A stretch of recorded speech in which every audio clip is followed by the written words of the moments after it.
चित्रात आपलं स्वागत आहे।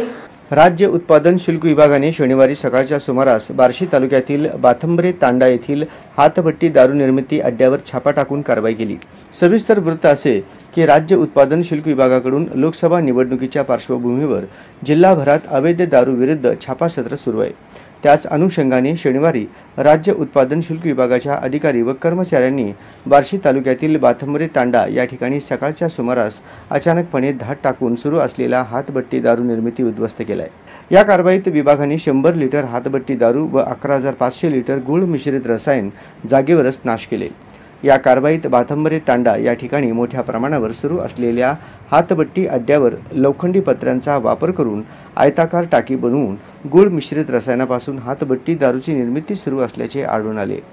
या कारवाईत रमेश रेवण पवार वय 55 वर्षे राहणार यमाई बाथंबरे तांडा तालुका बार्शी व शिवाजी पोमा पवार वय 70 वर्षे राहणार तांबेवाडी तांडा तालुका बार्शी या 2 आरोपींना अटक केली असून त्यांच्या विरुद्ध महाराष्ट्र दारूबंदी कायद्यान्वये गुन्हा दाखल करण्यात आलेला आहे। या संपूर्ण कारवाईत 4,52,100 रुपये किमतीचा मुद्देमाल विभागाने जप्त केला।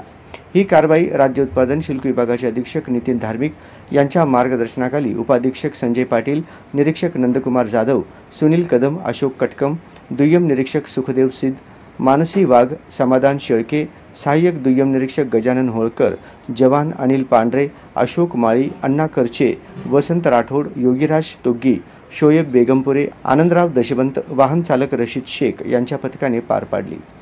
आचारसंहिता कालावधीत राज्य उत्पादन शुल्क विभागाने जिल्हाभरात अवैध दारू विरुद्ध राबविलेल्या मोहिमेत 292 दारूबंदी गुन्हे नोंदविले असून त्यात 237 आरोपींना अटक केलेली आहे। तसेच कर्नाटक राज्याच्या सीमेवर राज्य उत्पादन शुल्क विभागाने वाघदरी तालुका अक्कलकोट व मरवडे तालुका मंगळवेढा या ठिकाणी तात्पुरते सीमा तपासणी नाके स्थापन केले असून त्या ठिकाणी दिवस रात्र वाहनांची कसून तपासणी करण्यात येत आहे।